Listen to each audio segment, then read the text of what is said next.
Hey girls, it's Bree. It's Cece. It's Angela. And you're tuned into For the Girls. Welcome back to another episode, ladies. Before we jump into the episode, we're going to read a review of the week.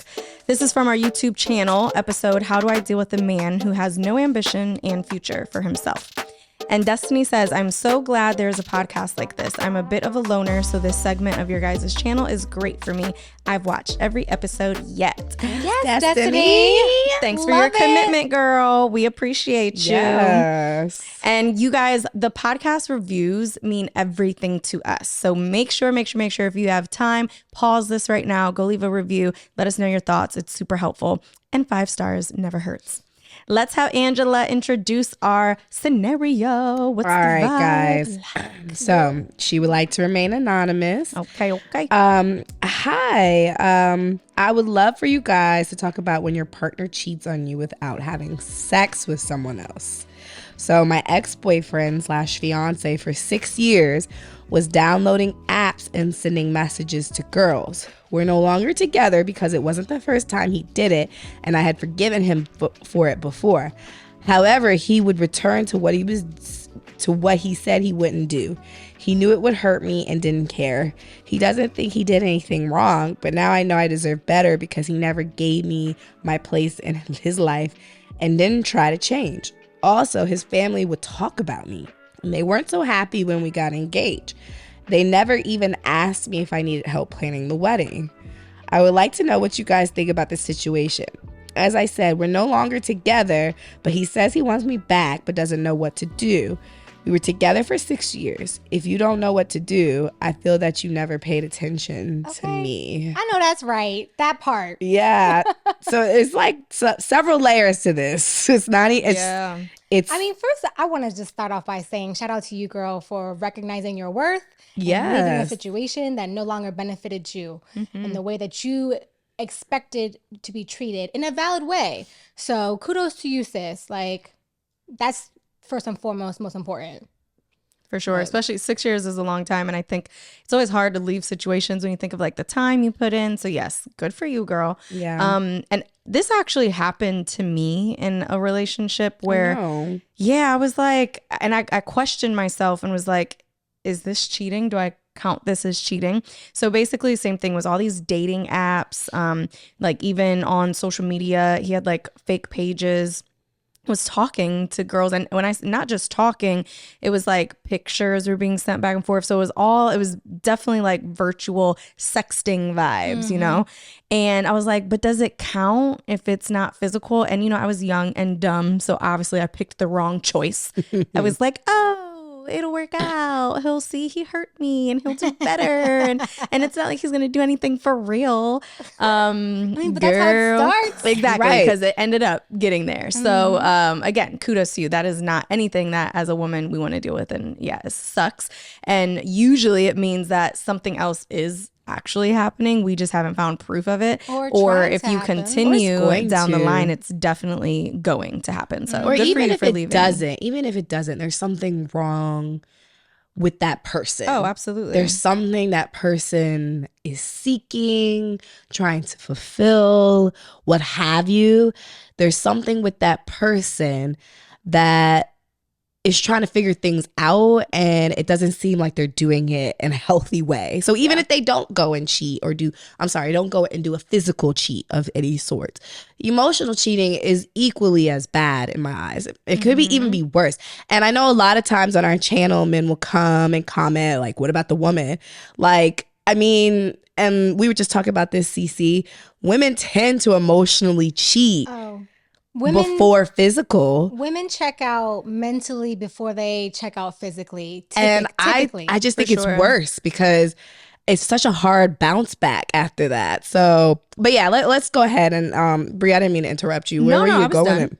I was done. I was just saying. I mean, I just like my thing with this, and I could tell she's hurt. She's hurt by it. It still sticks in her brain. He's over there saying sorry, and I just feel like if they weren't sorry when you didn't know, I feel like you should remember that. Like when you did know, all of a sudden they're sorry. Right. But now that you didn't know and they're sorry and they don't know what to do to fix it, I think that says a lot without having to say a lot. Yeah, exactly. And then it's not even just, like the sorry and not doing anything to fix it, but like this wasn't just a one-time thing. Like it wasn't a one-off. Yeah. He was consistently doing these types of things as far as like reaching out to women and seeking other women. Maybe he didn't actually physically cheat yet because no one was biting with the bait that he was putting out there, but it only takes that one time for him to get an opportunity to, go the extra mile. But because we have a lot of men coming on our channel, like saying like, well, what, like that's only from the female perspective. What about the male's perspective?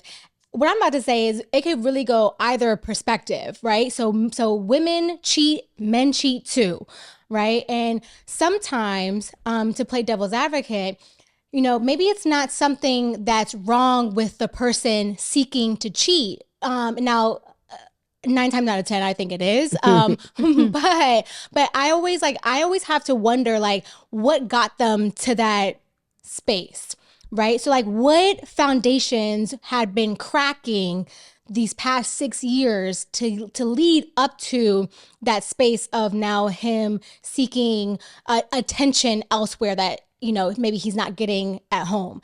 Like, so, for instance, and I want to caveat, like, sis, I'm not saying that you did anything wrong. This is me speaking generally.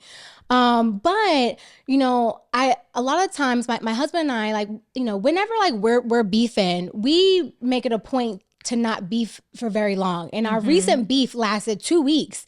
And quite frankly, that was entirely too long for me. And like, this was as recent as like, we just got good, like 5 days ago, type of beef. So just in time for the birthday. Right? Yes, I just had a birthday 2 days ago. Happy birthday.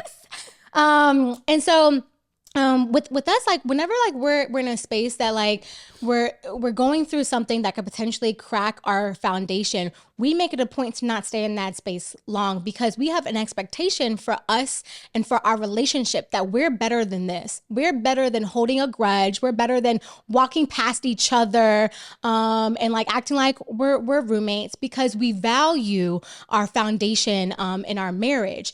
But even though we have that foundation as far as that we set for our communication, I know that sometimes not a lot of people have that. And that's why the being honest, open, and vulnerable with your partner is so critical when something goes down in you guys' relationships that you might not agree on, you might not see eye to eye on, because when you don't come to a resolution with those types of things, grudges start to happen, resentment starts to happen, and those are the types of things that can start to have someone seeking something elsewhere, right? So like, for instance, an example might be like, if as a woman, if you feel like your man's not being enough of a provider and you haven't had a conversation with him about, where your goals are as a couple or where you'd like to be, that's a hard conversation to have with a man because that's going to hurt his ego. He's going to probably feel some type of way in that moment. But I feel like if it's not said and if those hard conversations aren't had, then the woman's going to have resentment towards her man if she comes home after, working her job, taking care of the kids, and her man's just on the couch, just like, drinking a beer and watching TV like every single day. She's going to be like, see, this is the shit I'm talking about. But if you didn't communicate that to him, now you're harboring this resentment. And so now you're like, I need to seek this. I need to seek my desires elsewhere. And that's just one example. And I don't want men to like take that and like run with it. But I have to like wonder, like when people seek this attention elsewhere, like where did that come from that they didn't get it in their household? And were those, was the lack thereof in like the communication or like the need for their desires being met? Like, was that actually like, was a conversation had around that? Did they try to like work through that? Like, so I always feel like it stems from something. And I was gonna say, sometimes it could be that nothing happened at all. The person's just with the wrong person. That too. And when you're in a relationship with someone who is wrong for you, unfortunately, sometimes it's easier to dibble and dab and cheat than it is to leave for whatever benefits you're getting from that person, for the length of time that you've had with that person. And most of the time, people will sometimes cheat because they actually don't want to hurt the person. They don't want to be honest and say that, hey, you're not enough for me, and or this isn't working. So they'll kind of do their thing thinking that it'll help them, you know, appreciate this person more, or actually realize, oh, I do want to be with you. And that's how cheating can kind of like spiral and like end up becoming something that now the individual, instead of you saving their feelings, they're even hurt worse than they would have been if you just would have been like, I don't want to be with you. But I'm glad that you brought up communication, because I think this is the biggest thing, right? You can have your opinion of what cheating is. Angela could have her opinion of what cheating is. I can have an opinion of what cheating is. The only person's opinion that matters when it comes to what do we define as cheating is you and the person you're in a relationship with. Because if your versions or ideas or definition of cheating is different, then how are we going to make sure that we're not crossing boundaries? How are we going to protect our relationship? How are we going to make sure we're both on the same page? And I think a lot of times people don't talk about cheating because they go into a relationship thinking that cheating to them is what cheating is going to be for that other person. And then they get so upset when a boundary is crossed or when they see something happening and the other person's like, well, I mean, have we had a conversation? Like, I didn't know this was crossing a boundary. Right. So I think it's major as women, especially, you know, beautiful, Black, strong women that are out here independent doing their thing, have those conversations, because the right guy will hear you and respect what you're saying, even if your version of cheating is different than theirs. So if a man is like, I view cheating as physically having sex with someone else, and you say respectfully, this is all of the different versions of cheating that I feel, you know, mean cheating. And emotionally, it can mean that if you're talking to someone more than you're talking to me about, you know, your feelings or your goals, your ambitions, it could be that, you know, texting or being on the phone with a woman that I don't know, or, you know, someone that isn't a mutual friend, or like, you have to be very, very specific. And I think most of our past situations create what cheating is to us. And sometimes we haven't been in situations where certain things could be looked at as cheating. That's why communicating is everything. How is your person supposed to read your mind and know what is okay and not okay, what boundary to cross and not to cross, to be in your good graces? And one thing about that, like, as men and women, if you communicate your boundaries to your partner, and maybe you guys may not see eye to eye on that, but if you guys can't come to some agreement that both of you are like, okay, I don't agree fully in this manner and you don't agree fully in this manner, but this is going to be our mutual boundary. If that can't happen, then respectfully, that's not the person for you. That's not your person. Exactly. Especially if it makes you feel yucky. Like if he's just like, no, me texting this girl and doing this, that, and the third, that's not cheating. Like, and he still does it. Obviously, it's more important to have that emotional relationship with somebody else than to make you happy. And that's emotional cheating. And I don't care what the situation is, emotional, physical, whatever. Nobody deserves to go to sleep feeling like they're not enough. Like nobody, for whatever reason. If you pop open, what was it? Whatever, she didn't say the platform, whatever social media that you saw, and you just didn't feel like you were enough for him in that moment, you just got cheated on. And I feel so bad for her, because it's too much going on in the world already. Like with social media in general, you already feel like you're not enough because everybody's life is curated to be perfect on Instagram. So to have the person that you're most vulnerable with, you feel most safe with, most comfortable with, to further make you feel like you're not enough, it's just, who wants to be with that? That's not your safe space. And the person you're with should be your safe space. And again, that foundational conversation is important, but sometimes some things are common sense. Like if you're on social media, Common sense ain't that common, Angela. No. What? Common sense is not that common, sis. Let me tell you. You need to have a conversation about it. Or no, and not even that it's not common. Here's what can happen is if you don't have the conversation, then the person can play dumb and be like, but what do you mean I didn't know? No, exactly. So it's like, if you can say, nigga, we talked about this. Like, you know what? You know what is like, you know what's like kind of like, as I continue to reread this, they were engaged. They weren't just boyfriend and girlfriend. And look, this goes back to, and I hate to always bring it to this point, but it is just, it's so real. How was you with somebody for 6 years and you didn't know? And it's just, and you guys got to the point of engagement. And so again, but men will be, but she said this has happened before. No, I know, but I'm saying like, 6 years in a relationship or in engagement, it's like it shouldn't take 6 years for you to become his wife if y'all were intentionally moving in a space of we want to be together. And it's obvious with his actions, he wasn't in a space to be nobody's husband. So it makes sense as to why they were only to the point of engagement after 6 years. So it's like, pay attention to the way that these men move. Pay attention to the way that they speak to you. Pay attention to the way that they choose to uplift you or put you down, because that is so major. We just had a friend and we were having a conversation, and my thing for her was like, girl, you got to know who you are and know what you deserve. Men will try to say all these things to make it be like, oh, boo-hoo him. He wasn't raised in a two-parent household. Neither was I. Oh, boo-hoo. I have mental issues and anger problems.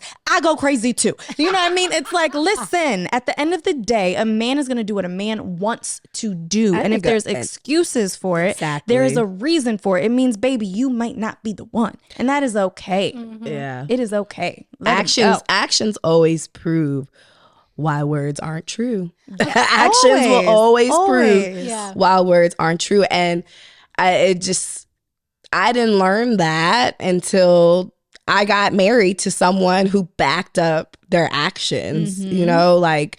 And you don't see it in marriage or in engagement. You see it at the very infancy stages of dating. And getting to know each other. So that's just like I feel like sometimes a lot of people love the representative that they're dating initially, right? We all do. We are like in like that lust phase. But I always like really encourage people to really take the time in dating this person to really see who you're truly getting. Right. So like back to my earlier example, if you know that you are a woman who likes a very ambitious man and the dude that you're dating likes to come home and he's like a gamer all day and you're like, this is not it, but hopefully he'll change and like get out of this. It's like, sis, notice this from the beginning and move accordingly, right? See, that was me like, what, 15 years ago? Okay. Like, and you realize what you really liked and what you didn't. It was like me and his mother were like trying to find jobs for him. And I think one day I realized, I was like, why am I doing this? Yeah. Like, why? Meanwhile, like, I'm over here, just got my master's. Like, why am I doing this? Because I was trying to fit him, this person, into this mold. We don't like a potential man. You know what I'm saying? We don't like. I mean, we do like potential. Don't get it wrong. Yeah, we love potential. I was gonna say, I'm like, I don't like a potential man. I like a man who. I think you're thinking of a project. Yeah, the difference between we don't want a project, y'all. We don't want a project. But potential. Remember we had a previous like episode on like fixer uppers. That's different. Okay. Like, but like that's what I mean. Like some of those core foundational, like you're not about to get up and go find your ass a job. Okay, I got to do it for you. That's like what I mean. Yeah, let me rewind that because I know that these trolls will be like, "What are you talking about? Like, what's wrong with potential?" We don't want a project. Yes. This is something that I think is it shines the light on why pre-marriage counseling is so important. And a big misconception of premarital counseling is that you're supposed to start it when you're preparing for your wedding. Absolutely not. You should be starting pre-marriage counseling if you're with someone who you are serious about, you've had conversations about engagement and marriage, and I even believe like, once engaged, because an engagement you can take back, right? You can take the ring off and you can go your separate ways, but once married, like you're married, so you don't want to get to the point where you're doing all of this right before getting married. Because at that point in your mind, you already made up your mind that you're going to marry this person. So now you're going to be in a position of trying to, like Angela was doing, fit this person into your life because for you, that's the answer. And I think that that's where it becomes a problem. The reason for the counseling is to really see if the two of you are in alignment, if you want the same things, if you believe the same things, if you understand how each other needs to be loved, if you understand how to care for the person, and when problems arrive, what tools will help you work through those problems as a married couple. Yeah. But what happens is a lot of couples go through premarital counseling and they end up breaking up. Why? Because it's hard work. It is actually being intentional, making sure that this is the person for you. Yeah. And so you should do that if you're with someone who you are thinking seriously of getting in, that long-term relationship with. It's not just for people who are married or, already planning a wedding. Look, it should be way premarital counseling really just gave us very beginning tools because we continued with counseling, you know what I mean? Yeah. But just really beginning tools. And I always talked about the pastor who married us, who did our premarital counseling, gave us talk time. And even though we weren't faithful with our talk time every week like we were supposed to be, we had that tool. We knew if things were falling apart that we had that tool. So I know I don't think this young lady and her ex-fiance even got to the stage of that. That's super telling. 6 years in, you absolutely should have been talking to somebody. Me and my husband started premarital counseling when we were 6 months in of just dating. We weren't even engaged yet. And people don't understand. We were very intentional about where we were going with our relationship. And we knew, I was jacked up, shorty. Okay? I had a lot of traumas I had never dealt with. So I needed it maybe a little bit more than him, but it was extremely helpful for both of us to learn how to communicate with each other, and it really gave us the tools. Now I will say, I did want to also give some resources if our viewers out there don't know who to go to for premarital counseling, or it's just not in the budget right now. There are 2 good books that are also gems when it comes to having these hard conversations with each other, that I think that a lot of points come up during premarital counseling. One of them is called 8 Dates. That's the number 8 dates. And then another one is called Love Dare. We read Love Dare. Love Dare. So both of those are fantastic resources if you and your spouse are really serious about building a strong foundation that is really going to just solidify in any storm that you guys come across throughout your many years in your relationship. Me and Shane literally are always tapping back into our toolbox every single time. Even just recently, our last beef that lasted the longest we've ever beefed, which was 2 weeks, we had to at some point tap back into our toolbox. If it weren't for that, and no telling how long. He would have started talking to me eventually because it was my birthday, but and no telling how long we would have just kept walking past each other like we were just roommates, Yeah. So, okay. A good question that, could be brought up. I'm glad that they were not engaged or whatever, but this could be an issue that some of our viewers may have, how to navigate infidelity while engaged.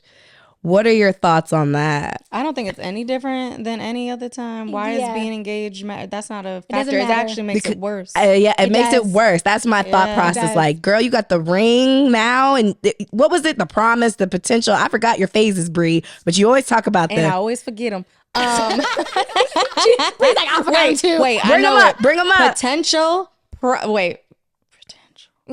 No, is that it? No, it's potential is the boyfriend, the promise, and then permanent. No, promise is marriage. Promise is potential marriage. Is engaged dating. I thought. And what's the engagement one? Okay, it's gonna hit. Watch, it's gonna hit her letter. She's gonna be like, "Oh my God, you guys, I got it." We will follow back on that. Follow back, but regardless, if you are in the engagement phase and you just found out you got cheated on, I was gonna say exactly what Bree and Cece just said. It's the same as dating and getting cheated on, because trust, it takes forever to build. And it takes a second to break. Trust takes years to build, a second to break, forever to repair. Okay. Okay, let me say it again. That's a bar. Trust takes, what did I say? Trust takes years to build, seconds to break, like Cece just said, and forever to repair. Now, I'm not saying it can't be repaired, because I've seen it time and time again be repaired. However, if you are in this place like this young lady where this has happened before and he's saying he doesn't know what to do about it, I just don't think he has the tools to repair. It's giving he doesn't have the tools to repair. It's giving there's something internally wrong with him. He needs to do some work on whatever is making him seek out this attention and the way that he's doing. To our sister's point, it's like if you don't know what you need to do to repair it, it's obviously like you didn't pay attention, you know? And I mean, it's been 6 years and you don't know what I like, what I care most about, like what I value, to be able to come back into my life and win me back. Like, I don't know, you know, but also, you know, sis, have you had a conversation with him about what you like, what you value, what your expectations, you know? Yeah. Because at the end of the day, Premarital men counseling. are very simple and they're not mind readers, you know? So like, if you expect XYZ out of your man or out of your relationship, you need to make sure you communicated that. So how do you guys feel about social media and how it impacts couples? Obviously, this was a tool for this man to emotionally cheat on this lady. Yeah, you know, I have not an idea. This lady, this anonymous sis of ours, our sister, our anonymous sis. You know, I definitely have thoughts about this. So, you know, I think that people show you who they are. And so, you know, you've been with this man for 6 years. At any point in the beginning of the relationship, you didn't notice that he liked to scroll and double tap big booty hoes? Or what? Like, not the double tap big booty hoes. I'm just saying. So I'll give you an example. Like when me and my husband were still boyfriend and girlfriend, he also followed a lot of big booty hoes. Sean did too. You know what I'm saying? I mean, and I used to see him like them joints. Listen, I used to be like, hey, you like the way she look, huh? But you know, we had a very candid conversation about that, and I told Shane, that makes me feel uncomfortable. You know, you following all these hoes, all these thoughts. Like, I don't like that. And what did he do? It makes me insecure. It doesn't make me feel validated. It really is something that's going to give me pause in our relationship. And he was like, okay.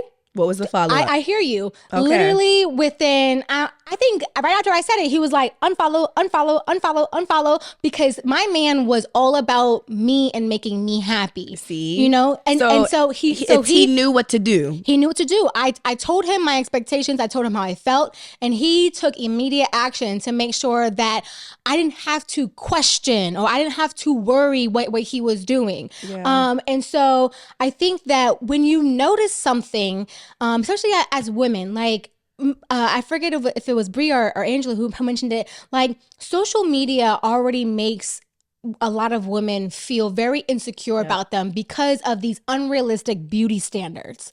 And so if you notice that your man is, you know, liking women who've had 3 BBLs and you're over here like, well, damn, like what, like why I'm just normal. Why am I not enough? You know, like that has to be communicated to him, and he needs to take action on making sure that his lady feels secure, because that's what's most important. Yeah. Again, nobody deserves to fall asleep feeling like they're not enough. Nobody. I don't care who you are, what's going on. Nobody deserves to fall asleep feeling like you're not enough. And I say that because there's so many bad outcomes that come from that. There's so many. There's suicide. There's depression. There's so many things that come from that. it affects your relationships with others. Nobody deserves to feel like that.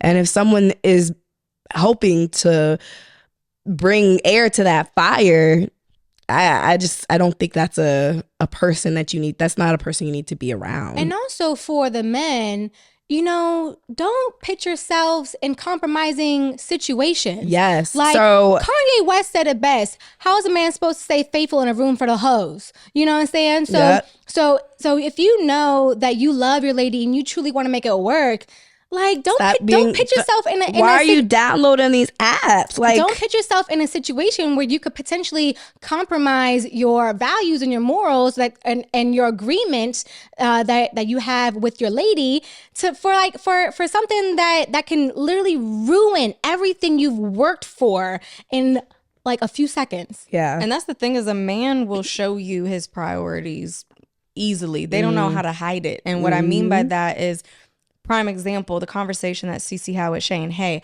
this makes me uncomfortable. I see this going on and I don't like it. The solution for me would be for it to stop.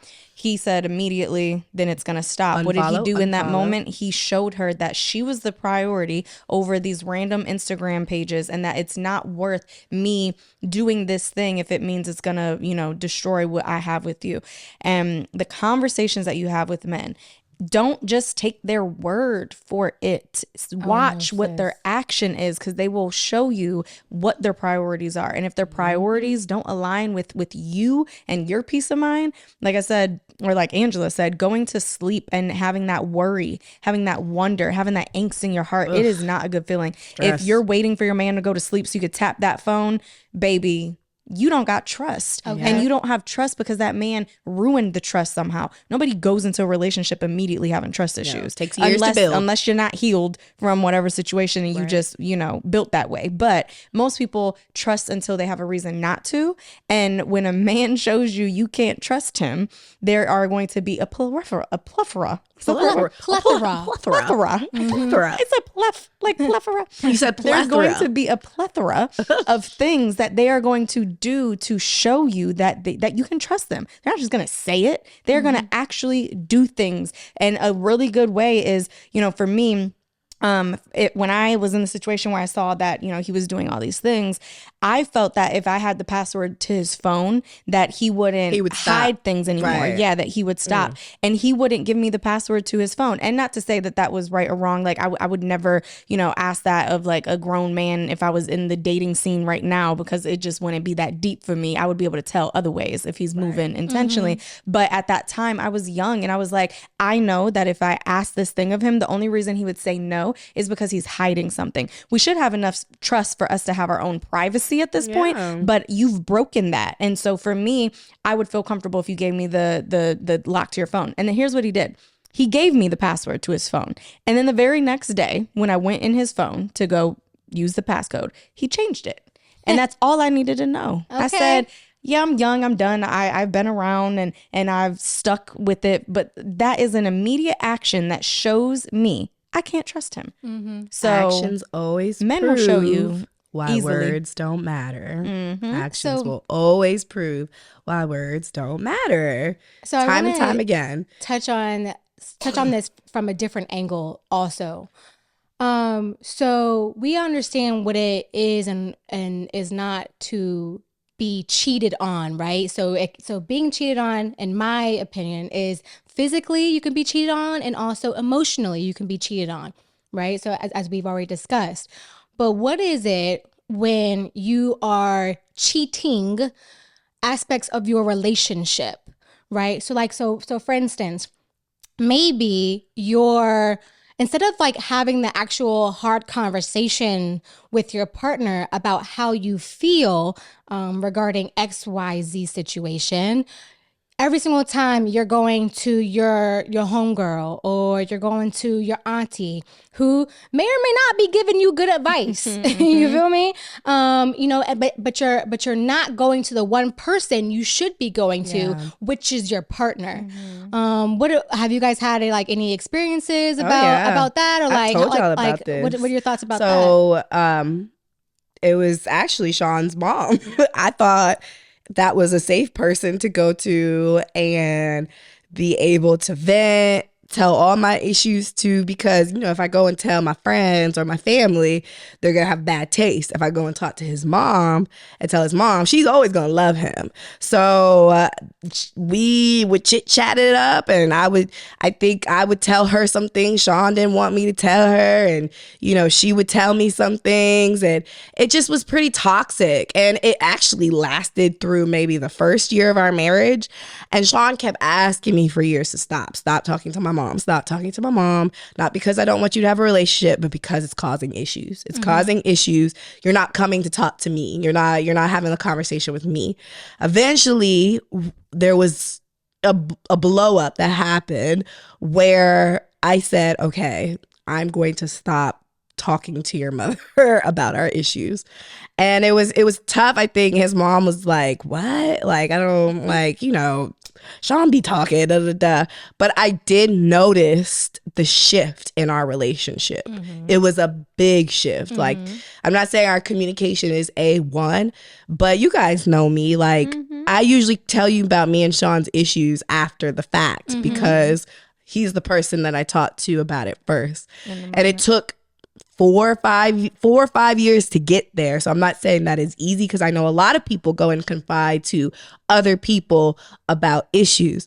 But when I say that I somehow came around to figuring out how to come to him first about our issues and not complain to other people, it's not to say I don't get your opinions. I'll call you guys for opinions. But when it comes to sorting things out and having a problem with him, he's the first I go to now, because I realize the difference it makes in how we work things out. They're faster. He trusts me more.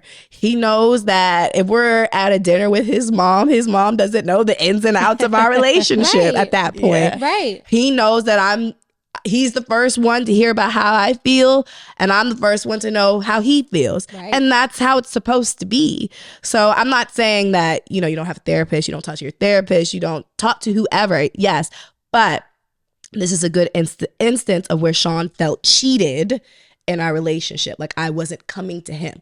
I didn't trust him enough to come to him, and he was right. And I was just like pushing along, like, I just want to talk shit, you know what I'm saying? Like, and she's always gonna love you no matter what.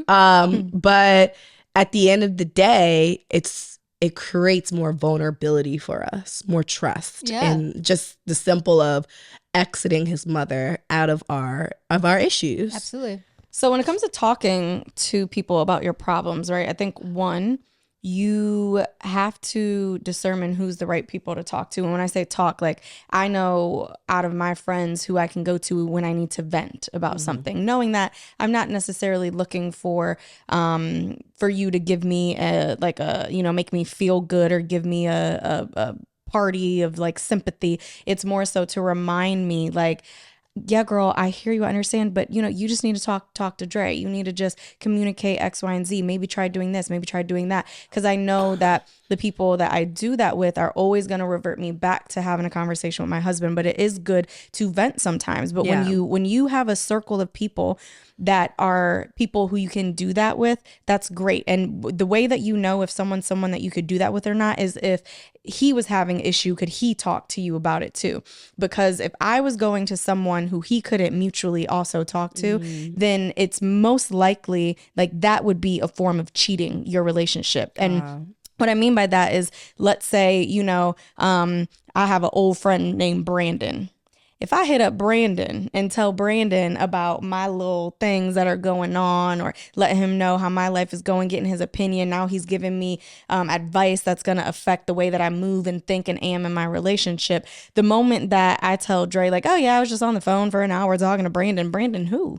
And you know what I mean? It's like, so if you can't both mutually have a conversation with the person who those types of conversations are happening with, it's probably not the right person to be talking to. Yeah. I know that at any point in time, I can have a conversation with Cece the same way that Dre can have a conversation with Cece. And either way, no matter who talks to her, she's always going to point us back to each other. Yep. So that means there's only a small circle of people who you really should be confiding in. And in your relationship, if your man is confiding in someone that you couldn't also confide in, now we got a problem. Because that means you're talking to a girl who really ain't your friend. Yep.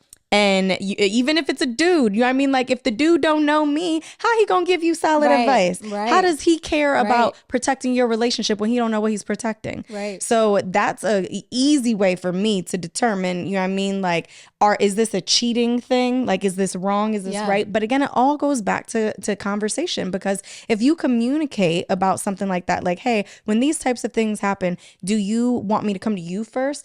How do you feel about me sharing this type of information with friends? And you get to a point where you know that person, you know their expectations, you know the boundaries. And again, all of that is about protecting it. The moment that your man steps out of that bubble and is doing things that he would have to lie to you about because he knows it's wrong, that's cheating. Yeah. So I was actually going to make that point that one thing, about myself, one thing that I really pride myself on, whether it's me having a conversation with my husband or me having a conversation with my girlfriends, like I've even had, we've had some beef in our girl group, from time to time. And I always feel like a lot of my girlfriends feel like they can come to me because I'm a sounding board. And I love that because I always want to be that for my friends. However, anytime that does happen, one thing about me is I always, every single time, I'm like, okay, I hear you and I receive this, but you need to talk to her. Did you have a conversation with her? If that hasn't happened, I'm always gonna be like, sis, you need to have a conversation with her. Mm-hmm. Like we are two grown women and you guys love each other and you guys may be going through something right now, but you guys need to talk, because at the end of the day, nothing is going to get resolved by coming to me as a third party, because ultimately you two have the issue with each other. And it's the same way in an intimate relationship. Even like, as I mentioned, my husband and I just went through 2 weeks where we were not vibing with each other. At no point in those 2 weeks did anybody know that we were not vibing with each other, because I didn't see the need to be able to go externally than having a conversation with my husband. And yes, we didn't have a conversation with 2 weeks, but I also didn't have a conversation with anybody else in those 2 weeks because I knew that my husband and I set a foundation that we communicate with each other before we go out and communicate with anybody else. That's a rule in our household. And my husband had to actually check me on that very early on in our relationship, because when we were still in our dating phase, I was very vocal about things that were going on between Shane and I. And, he would always tell me, you need to be careful with the information that you share with people. And in the manner that you share it. And I used to get offended, like, what are you talking about, Shane? These are my friends. I'm an open book. I have nothing to hide, and he was like, no, I understand that. And I'm not trying to change you and your dynamic with your girls. However, you also have to realize that not everybody always has your best interest at heart. Sometimes people will take what you share with them and they may give you bad advice. They may give you malicious advice. They may take that and then share it with other people where you had asked them, can I confide in you and can you make, not share this with anybody? Some people don't honor that, so he had to really check me, like, be mindful and be careful, like what you're sharing with everybody, especially when it comes to you and me. If you have issue with me, or you have beef with me, you need to come to me first. Yeah. And even if someone's intention is good, not everyone is equipped to give you good advice. Absolutely, like it's just not the case. Yeah. Absolutely. If you are a married woman and you're going to your homegirl who's going through a divorce, she may not have the best advice for you right now. Sometimes misery loves company. You feel me? She's going through something herself, so a lot of what she's experiencing, she might project onto you. Right. Yeah, you got to protect your relationship for sure. So what is our conclusion for our anonymous sis? Don't take him back, girl. Leave his ass. Yeah, I'm sorry, mama. It's just said it ain't it. It ain't it. It ain't doing it. It's 6 years. We didn't even get, like, to me, the family thing was just like, okay, like, that's not even the real problem. Yeah. So I mean, the only thing I would say, like, the only reason why I would say give it a chance is if in that 6 years of being together, you never expressed and communicated your desire of like what you wanted the relationship to be like. For example, if you've mentioned to him like, I want to be married, I want X, Y, and Z, if he was dragging his feet like that, again, he showed you his priority. Secondly, if these things were happening and you guys had prior, to it, and then even after it, communicated what was okay and what was not okay, and he continued to do things that were not okay, no. Now, if you was in the relationship and when things were happening, you were like, I didn't do my due diligence to make sure that I put myself in a position to be respected in this way or to be dealt with and handled in this way, then, and only you know that. That would be the only reason that I would say possibly give it a look. But I doubt that was the case. If it was, it's up to you. If it wasn't, we all say an anonymous. Unanimous. Unanimous. Unanimous. Yes. It's been a long day. I've had no sleep, y'all. And also it was potential promise guarantee. I thought it was 3 P's, and that's what was getting me. I'm like, it was in guarantee. Yep. Anybody else got any last words? No, I think we covered it. Well, thanks so much for tuning in, wish you the best, though, guys. sis. Yeah. We do wish you the best. Thanks so much for sharing, and let us know what you end up doing.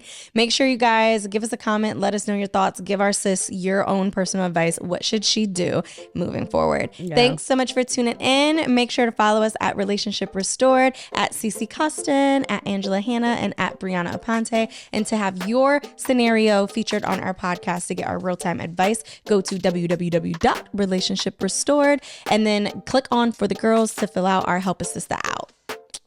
See ya. Ta-ta. Bye.